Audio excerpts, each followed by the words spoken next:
Hi guys, welcome back to Taylor, and today we're going to be looking at the VOR approach with procedure turn.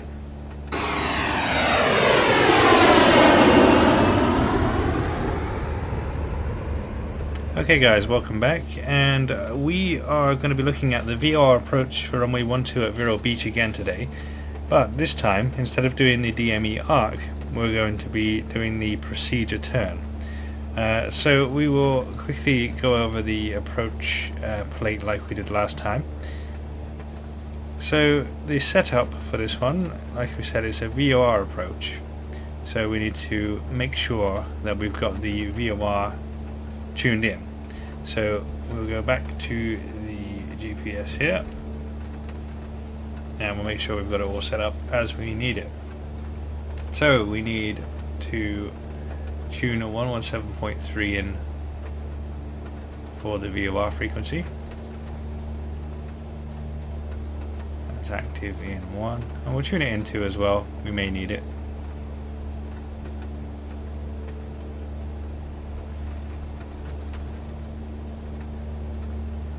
There we go, so that's now active in both sides. We will check the identifier as well.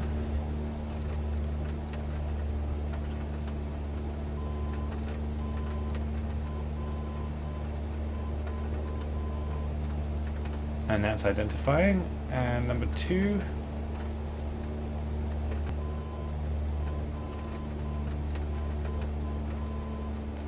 that's identifying as well, so the VOR is working. So let's have a quick brief of the approach then in that case. So we're doing the VOR runway 12 right at Vero Beach Regional Airport. The approach plate is in date. 117.3 is the VOR frequency.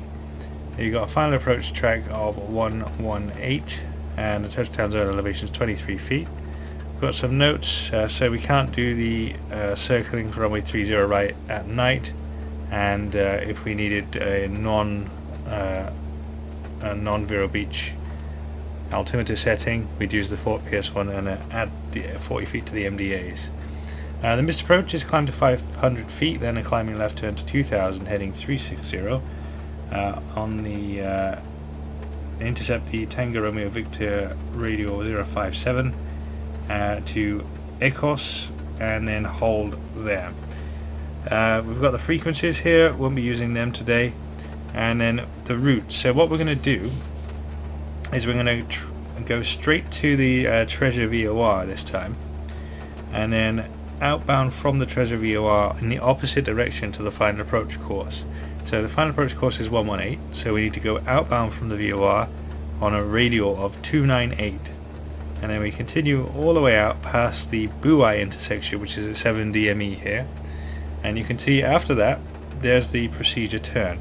So we go left turn off of that track to 253, and then we continue outbound for 1 minute to make a turn, which would be normally a right turn in this situation, back in towards the inbound track, and then intercept the 118 inbound, and then continue the VOR approach as we did in the video yesterday when we did the DME arc. So that's the route that we're going to follow. We've got an MSA of 1600 feet and the altitude restrictions, so we need to we'll stay at 2000 feet. We'll cross the VOR at 2000 feet, then we will as we go outbound we'll come down to 1600 feet as per the plate here. We'll do the procedure turn at that altitude, then we will come back inbound. On the way back into Buai, when we're established on the final approach track, we can go down to 1,500 feet or above. We can then maintain that to harbour here. Then we can start down to 1,200 feet, crossing the VOR 1,200 feet or above, then continuing all the way down to the minimums of 400 feet. And hopefully that will coincide quite nicely with the VDP here. At which point we'll hopefully be able to continue the approach and land. If not, we'll level off at 400 feet, continue all the way to 3.5 DME, and then we do the missed approach procedure that we talked about just now. So in that case, without further ado, let's head towards the treasure VOR. So let's go in a bit closer here, and we've got the treasure VOR all tuned up. So what we'll do is we'll use the raw data again, so we won't tune it into the ILS, makes it into the VOR approach, makes it a little bit more challenging. We'll use the nearest VOR function. You see we're 6 miles currently from the treasure VOR. So what we need to do here is change the CDI here to VLOC mode, so that we've got VOR available on the course deviation indicators, and then we're going to center it and head in towards the VOR. So it should be somewhere around here. There we go. So it looks like about 290 inbound. We use the navigation function on the autopilot initially. That should take us inbound to the VOR with 6 miles to go.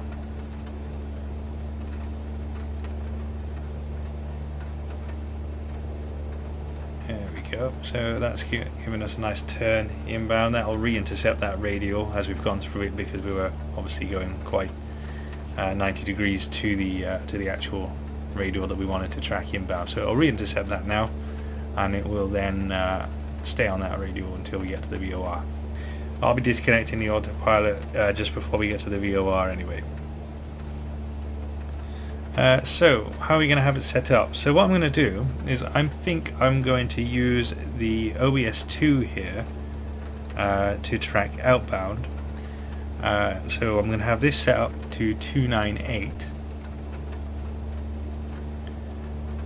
That way when we cross the VOR here, I can just use this instrument here to track directly outbound from the VOR. As we're outbound, what I'll do then is I'll switch the other OBS around to 118, and then I will, after the procedure turn, use the OBS number 1 here to track inbound on the final approach track.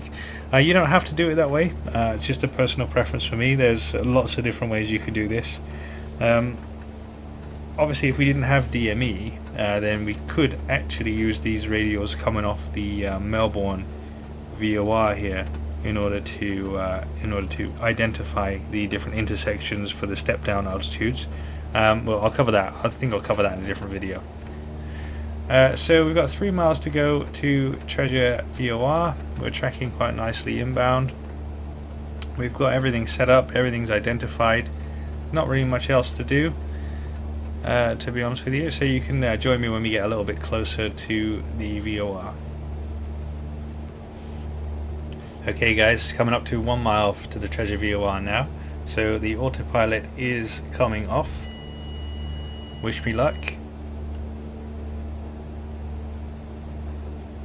And we're just about to cross over the VOR here. We will see that the needle will go out to one side or the other as we cross over it. That's the point where I'm going to make my turn to the outbound course here.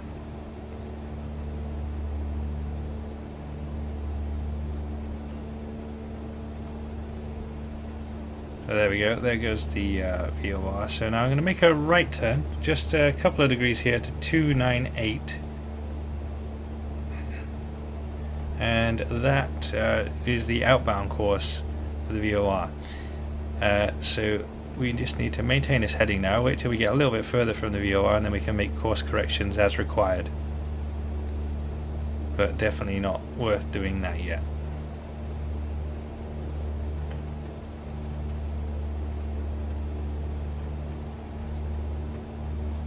Now the reason that I don't want to have the OBS set up backwards is because it does something called reverse sensing, which means that the corrections that you make are actually opposite to what you would normally make if you were tracking to the VOR in a normal way.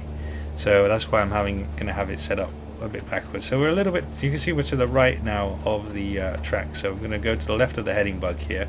We're still quite close into the VOR, so don't need to make a big correction. I'll just bring that needle to the center on OBS number 2, and I can then sort my other OBS out and turn that around so that it's showing the 118 inbound.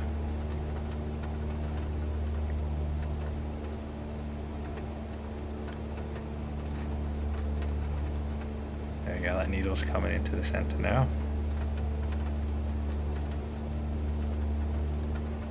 Just go a little bit to the left just to make sure that happens. So I got a bit too far there on the OBS number 1. So 118 is about there. So I'll have that set. Well, I'm not going to use that for tracking because if you look, you'll see that it's going the opposite direction to the OBS number 2, which is not really ideal. There we go. So we just continue tracking outbound. What we can do now is we can start a gradual descent to 1,600 feet. Now, as usual, the configuration that I'll be using for the final approach will be flaps 10 and 80 knots. We continue all the way out past Buoy here, so that's 7 DME from the VOR. So we've got plenty of miles to lose this altitude. So I don't need to come down at such an aggressive rate. I just need to take out a little bit of the power like I have done and allow the aircraft to descend at a couple of hundred feet per minute.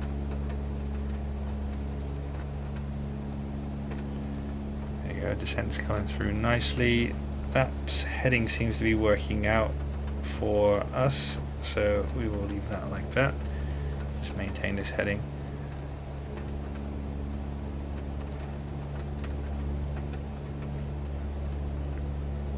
So I need to make that procedure turn after the 7 miles point. There's not a specific point that we need to make that procedure turn. However, we do need to make sure that we stay within 10 miles of the VOR as stated on the plate here.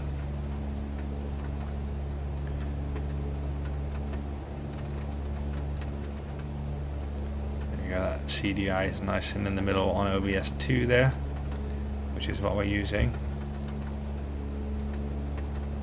We are about coming to 1600 feet. So the level off for this is going to be pretty easy. All I need to do is re-establish that cruise power. I haven't changed the trim because I didn't change the speed, and the aircraft will actually just level itself off once I re-establish the cruise power. So I didn't actually make any pitch input there, the aircraft did it by itself.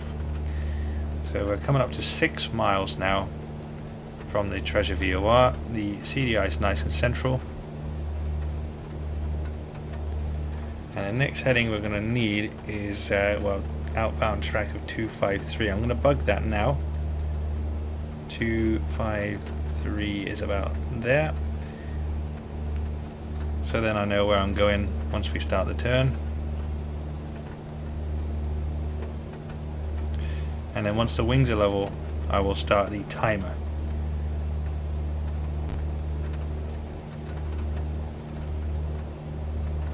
So we're coming up to 7 miles now from the Treasure VOR, so we're over Buoy, but we're obviously going in the opposite direction to the final approach. And what we can do now is we can actually start the procedure turn.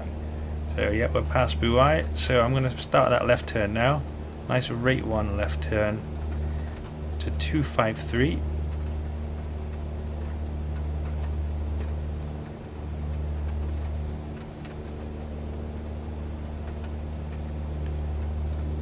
There we go, wings are now level, timing started.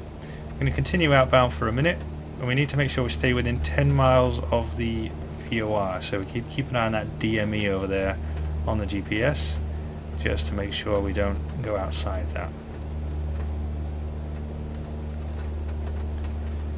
Then what we'll do, when we come back around in the opposite direction in a second, we will use OBS number 1 then to re-intercept the track. So we will be coming at 180 degrees, so I'm going to go ahead and bug that on the DI down here.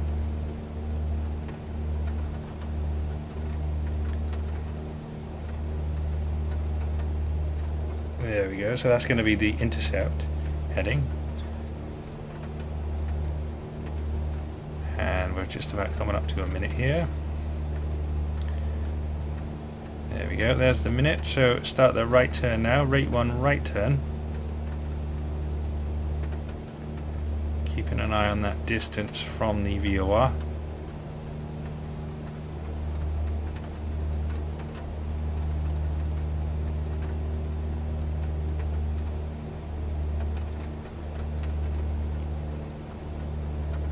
keep that turn going so that we don't go outside that 10 miles. 9.6, that's looking okay. And what you'll see as we start to come back around, that DME will start to decrease.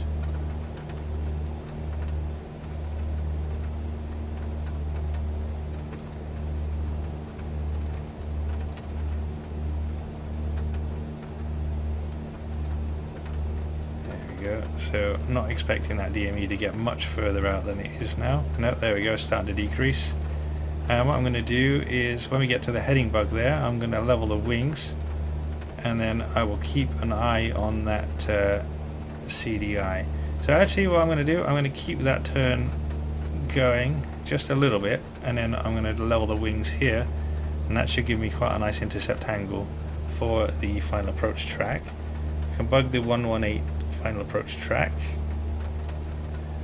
and then that'll give me the where I need to turn to once the needle's pretty much centered.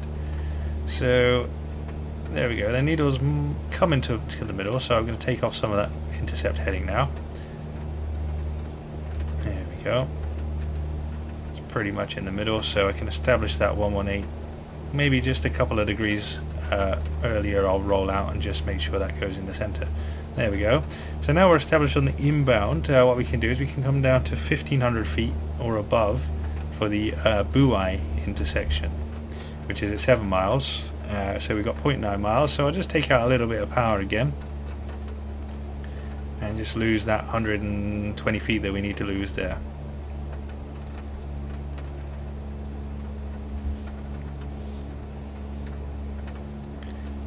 And you can see the next speed, the next altitude restriction is harbour 1500 feet or above as well.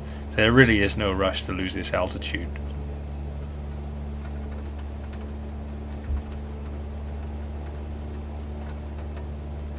So we've just crossed Buai, and harbour is at 4 DME. So we just continue now an extra couple of miles for harbour. After that point we can come down to 1200 feet or above. That CDI staying nice and central as well, so that's good. There's 1500 feet, so I'll just level off here.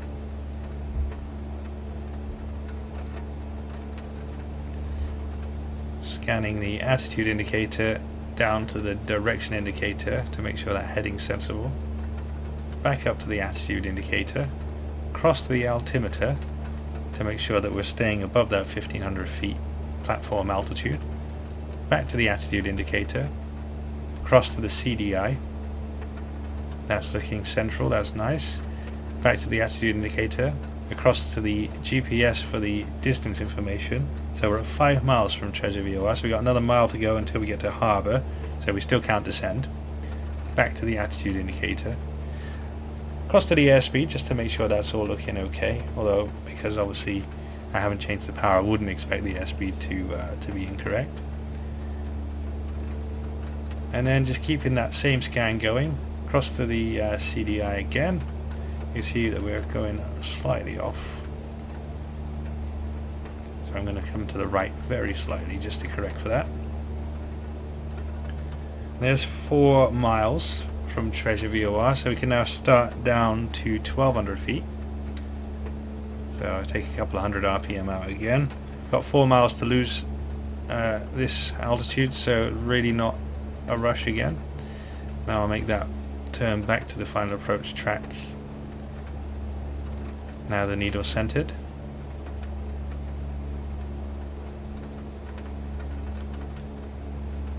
There we go, 3 miles to go to the VOR. Remember, the needle will start to get sensitive because the VOR is not co-located with the airport. So we will be crossing the VOR, and then the numbers on the DME will start to increase. And as we cross the VOR, the needle will become oversensitive again. So we don't need to make any big corrections for the track as we do that. It's important to remember, because otherwise you could start making large corrections with low altitude and get yourself in a sticky situation, which nobody wants to do. This is all looking quite sensible. We've got 1.9 miles to go to till the Treasure VOR.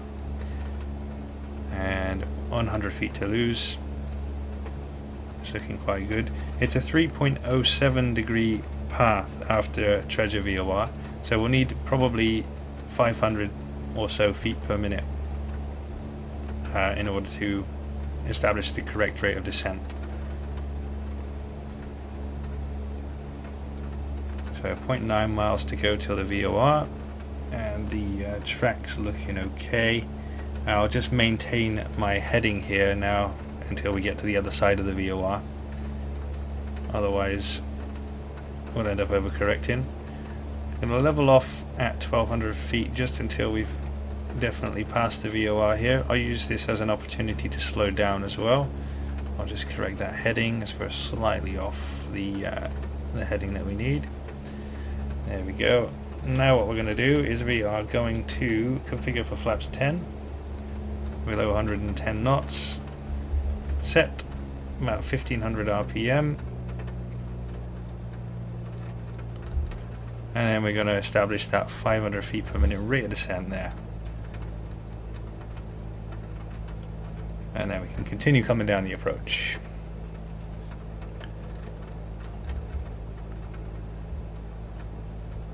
There we go. So now it's just a matter of maintaining the correct rate of descent, keeping the scan going, making sure we stay on the final approach track. So we need to come to the right a little bit here. Just a little bit, still only 1 mile from the VOR, so not too big a correction required.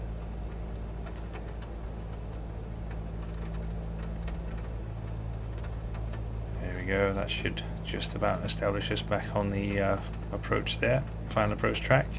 So re-establish that heading to maintain it. The VDP is at 2.4 miles from the VOR. We need to hit around 400 feet there ideally in order to maintain the correct path all the way down to the runway. Still a little bit to the left of the track, so just going to come to the right of the heading bug just slightly there. 2.2 miles, we got 200 feet to lose.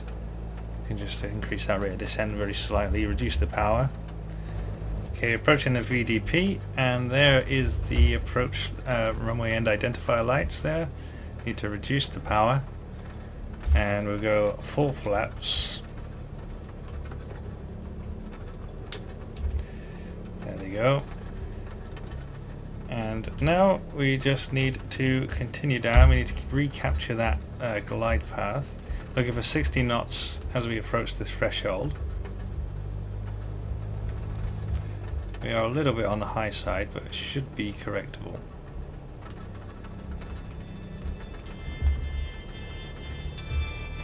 And there we go, now we're re-established on the correct glide path over the threshold of 50 knots. Now we just need to ease the aircraft into ground effect, close the throttle, hold off, and touch down. And that is the VOR approach with the procedure turn.